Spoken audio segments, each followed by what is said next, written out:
Thanks for joining us. My name is Ibrahim Sani. If you are part of corporate Malaysia, chances are you've been to KL Convention Centre or KL Convex at some point in your professional career.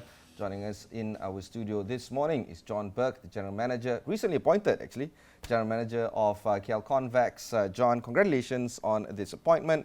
And of course, this is an unfamiliar territory for you. This is a very familiar territory for you. You've been the deputy there for quite some time. You've been here for 6 years. I guess this is an opportunity for you to explore what's next, not just for yourself as a professional in this field, but of course, what's next for KL Convex. Before we jump to all those kind of stuff, maybe you can do a quick recap for us in terms of what is KL Convention Centre, if some of us might not be too unfamiliar with, and of course, what kind of offerings and the kind of solutions that you provide for the market. Okay, Kuala Lumpur Convention Centre is a purpose-built convention and exhibition centre located in the heart of Kuala Lumpur in Kuala Lumpur City Centre. It's adjoined with the KLCC park and numerous hotels. We can cater for events of conferences, exhibitions, concerts, meetings, anything from 2 people up to many thousands. All right, and because of this, the kind of challenges that you faced during the pandemic is actually quite critical for us to explore as well. Right now, the resumption of in-person events is actually in full swing. This afternoon, in fact, I have another program that I have to attend to at KL Convex. And of course, this is just one of the many kind of resumption of activities that is taking place at convention centers like yourselves. Do you feel that the pandemic has taught you and the convention center per se some lessons, and perhaps you want to explore the kind of permutations or alterations that you need to do moving forward in terms of your business model? Yes, there was a switch from in-person events first to virtual events with the lockdown through the pandemic. So that saw all our business disappear in-person event. So we had to be dynamic and change and develop virtual solutions, whether that's Zoom, FaceTime, Teams and other technologies. And what we've seen in the bounce back from the pandemic is a race back to face-to-face. People need that personal connection to get back together. So that's been very positive for us. We'll still support the virtual solutions for those clients that still want to do that kind of event or a mix of event with virtual and in-person. But it's encouraging to see that return to in-person events. I'm not too familiar with the business of convention centres, but I suspect that KL Convex has to rely a lot on Petronas and its subsidiaries in terms of trying to find events there. Am I correct in my assessment? A little bit. They are one of our main recurring clients, but they are not a significant part of the overall business that takes place in the building. Okay. But we do get good patronage from them. And because of this, is there a need for you to further diversify the clientele that you have right now? Absolutely. And that's also coming out of the pandemic as well. We're seeing a change in the business mix, where we had much more international business coming in, which is what we were created for as an international centre. We're seeing that slowly returning. Last year was very positive. This year's looking like being better. 24, we're expecting to be back to pre-pandemic levels. But at the moment, we're focusing more on corporate business because the international business is not fully returned yet. So from this, do you feel that some of the other convention centres, your competitors, might have an edge? They might offer MICE capabilities, they might offer accommodation capabilities, many more stuff that might not be there for KL Convex. How do you differentiate yourself from your competitors? One of the things we're doing is looking at the sustainability aspect. It's also something that came out of the pandemic where we've got no business coming in, but we still have costs to carry. We have to look at efficiencies, we have to look at cost savings, and we started looking at the sustainability part on what our clients are asking us for, and that highlighted some areas where we can improve and save costs. So we look at food production, we look at food waste, we look at energy consumption, and what we're looking to do is create a differentiator between what we can offer as the precinct with ourselves as a convention centre and our partner hotels along with Surya Shopping Mall and the park, KLCC Park itself, how we can differentiate ourselves from other competitor venues. And because of this, do you feel that you've put yourself above everyone else right now in terms of the competitive edge? We feel that we're in a leading position. That we would like others to share what we're doing and what we're learning from, and what works and what doesn't work from the things we're trying. It's something that we as a centre and a country and the world, we have to do this. You know, we have the United Nations SDG goals, the Sustainable Development Goals set by the United Nations. So it's the race for zero in 2050. We're all trying to do this. We don't want to do it on our own. We want other people to do it as well, but we do feel like we're in a leading position on what we've achieved so far. Okay, we'll go for one short break. When we come back, we'll discuss a little bit more in terms of the SDG efforts of KL Convex. We'll be right back after these messages.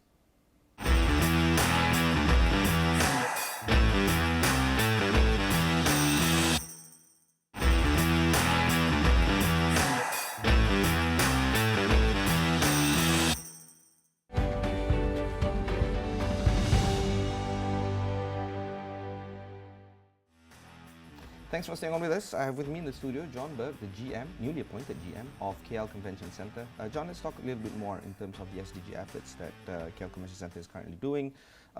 It is said here that KL Convex and partners are creating impact across 119 SDG targets. That is quite lofty, but at the same time, it's also quite important for us to explore the kind of impact and outcome that is going to come from these kind of activities. Do you feel that this is a bit too much to chew in terms of 119 SDG targets? Or do you feel that it's actually quite important for us to explore the kind of all the SDG targets that needs to be done right now? It's absolutely important that we try to target as much as we can. We are still learning on this. So we are working with an organisation called Urban East Malaysia, who are an organisation underneath the Ministry of Housing and Local Government. They are giving us some advice on how to prioritise and report and measure our impact that we are doing. So you mentioned the 118. That's of a total 156 targets against the United Nations 17 goals. So they're grouped up under 17 goals. And that's about access to clean water, food, reducing energy usage, safe community and environments, and all the rest of those. Let's look at the mechanism right now, because as I understand it, there is this KLCC BEA, or KL Convention Centre Business Events Alliance. Maybe you can explore more on that or talk more to that effect. Okay, so the KLCC Business Events Alliance is a group of operations we have established. So as a convention centre, working with Mandarin Oriental Hotel, the Traders Hotel and the Shangri-La, Surya Shopping Mall, Malaysian Airlines, KLCC Park and KLCC Holdings. So these are the organisations around the precinct. We are working together to collaborate and share and develop what we can do in terms of sustainability efforts. And what one learns and works, we're making sure that the others benefit from that and we all move forward together.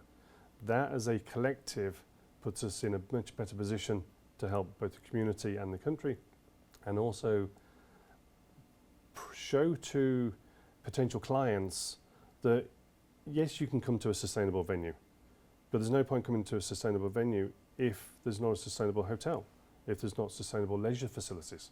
So we're trying to create a centre for SDG achievement that people can come to in the knowledge that we're doing what we're saying we're doing and not just saying it. Is there an audit to this to check what you're doing is indeed sustainable? Urban East Malaysia have helped check some of the facilities we have in place, and we are doing what we're saying we're doing. Unfortunately, there's a number of standards available at the moment in terms of reporting, audits, assessments. So we're working with some, but there's still more work to do on that, and that's international standards and audits and checks. Maybe you can explore to that. What are these international standards, and how important is it to comply with these kind of standards? The standards that are available, I don't know all of them, Yeah, it's but fine. there's GRI reporting, there's ISO, there's local standards as well within Malaysia. But we need a way to measure ourselves against that. We need auditability. We need to find out that how are we impacting. So we can save water, we can save electric, we can save food on food waste. But what's the impact to the community? How are we assisting? How are we driving towards zero carbon emission? How are we delivering to the UN's goal and Malaysia's goal with targets for both 2030 and 2050 on reducing net carbon output and eliminating it completely? You see, this is the point I'm trying to get at. So not only are you out there trying to secure clients to carry out events at your venue, you are also trying to juggle a few things as well, including ensuring that your partners are in sync with the kind of sustainability goals that you are trying to achieve. At the same time, you're trying to comply with either urbanized or these kind of international standards that might necessarily drive costs up because of the compliancy costs. Do you feel that these kind of activities might derail the main agenda of your company itself, which is to provide an event for venues? No, I don't think it's going to derail us. I think it's going to assist us. It's making us think more about how we deliver services. It's making us engage more with our clients on more about what they want to achieve as part of their own goals, what legacy or what impact do they want to leave when their event takes place. Conferences are about knowledge transfer, about impact, about legacy. So how can we assist with them? And it's facilitating that discussion. I also disagree slightly that it's impacting on cost in a cost increase perspective. What we're finding is, yes, some things we do will add a cost to the business, but we're also finding by looking closely at how we are using resources, it's giving us a focus to target reduction. So whether that's electricity reduction, whether it's food reduction, so we're looking at how we manage our food production better, manage our food waste better. We're looking at our sourcing of product. We're trying to source more locally. We already source, I think, 70-something% of our produce locally within Malaysia or the region. We're trying to improve on that. We're also looking at new suppliers on where we can source even more locally within the greater Klang region. So that is adding to cost reduction in some elements. So I think it balances out. There's a bit of cost increase, but there's also cost reduction. Okay, and how important are these values to your clients or prospecting clients? Are they extrinsically asking the sustainability elements of your convention center, or they're just saying, or asking, what facilities do you have and how much does it cost? No, it used to be cost and facilities. What we're seeing now is our clients are asking what our sustainability position is. It's one of the top 5 things they're checking for. It's something that comes into the bids. So when we bid for an event, to host an event, it's one of the things we have to outline on our bid. We have to detail everything we're doing to support them and their own goals. There's the corporate travel management organisation as well. They did a global survey of corporate travellers, and nearly 60% of their respondents said that sustainability is key to how they choose destination venues, hotels, airlines and car rental companies. So it's something that is on the agenda for people looking to host an event and bring an event to KL or Malaysia as a whole. Maybe you can talk to us about the other top 5 stuff out of curiosity. I just want to explore. It is the cost, the facilities, the hotels nearby. Are they walking distance so they don't have to use transport? Again, that's a sustainability effort as well. We don't have to bus all the candidates from outlying hotels into a centre. It's really good when you've got hotels in walking distance to where they need to be.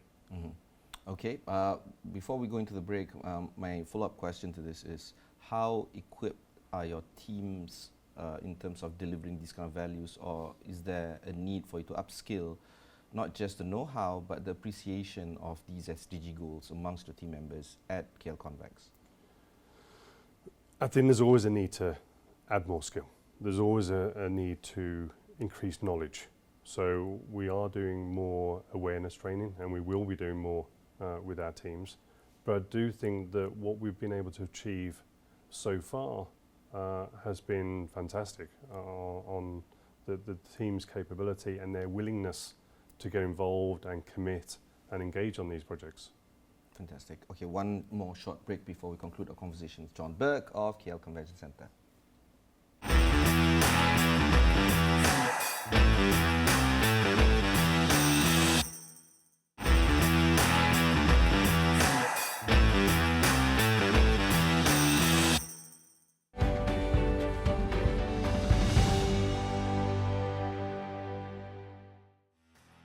Thanks for staying on with us. I have here John of KL Convention Centre. I want to explore some technology aspect of providing these kind of SDG solutions for your clients.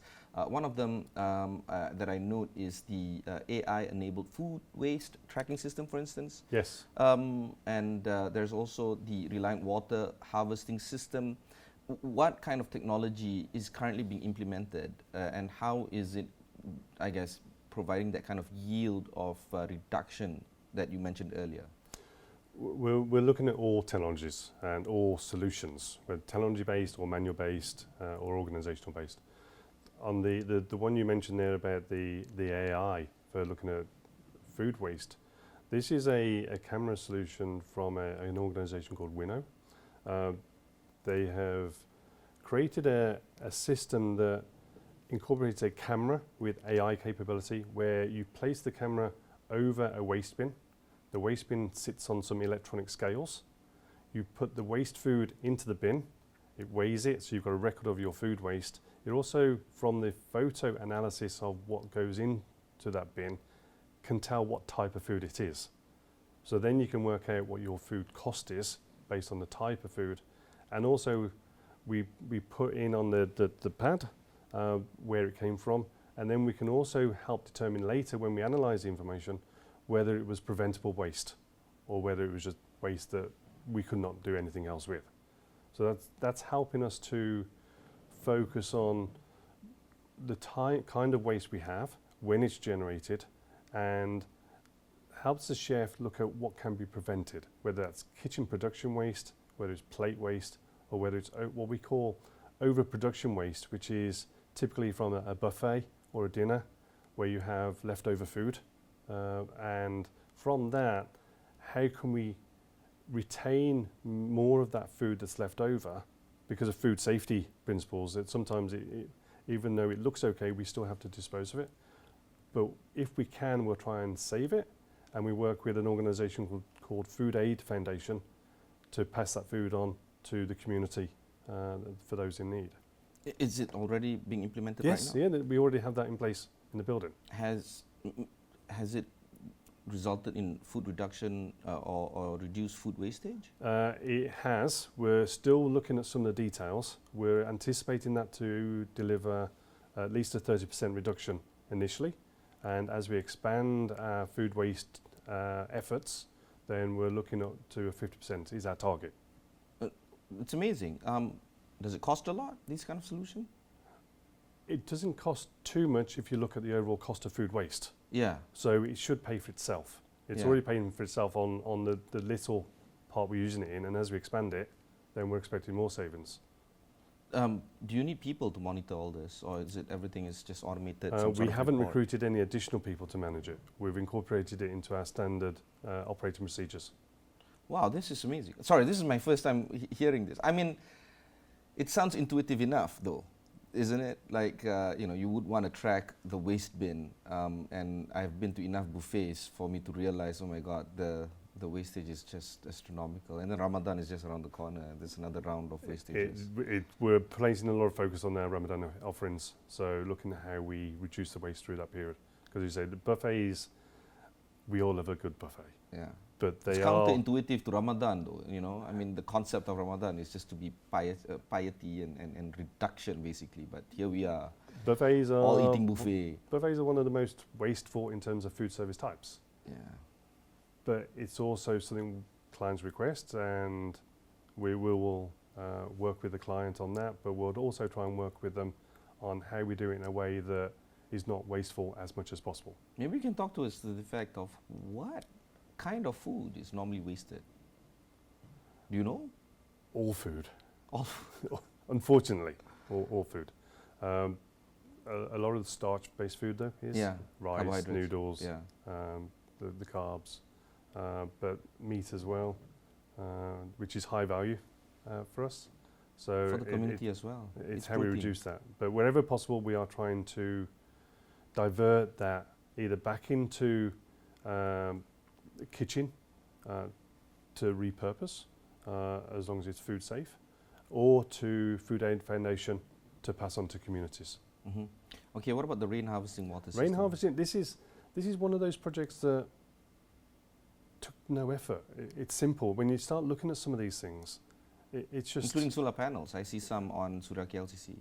Yeah, we did. I'll come on to the solar panels. On the rain harvesting, we put some big bins, some big catchment bins on the roof, and we use that for washdown areas. Unfortunately, because of the amount of water we need to take a more longer term plan on bigger tanks in the basement of the building, and we're looking at how that may proceed. But we've done a small project that adds a contribution. You know, if we can't save everything, can we save some? Yeah. So the water that we do save is used for all the washdown areas. So it's just gravity fed, a big tank on the roof, gravity fed down to a tap, put your washer in, plug it in, and go. Really simple. On the solar panels, we've looked at the solar panels, and unfortunately, because of the architectural design of our building, it's got a sort of scalloped shaped roof, which it still looks great architecturally, but the current technology for solar panel is not as effective on that kind of roof because it doesn't get enough direct sunlight.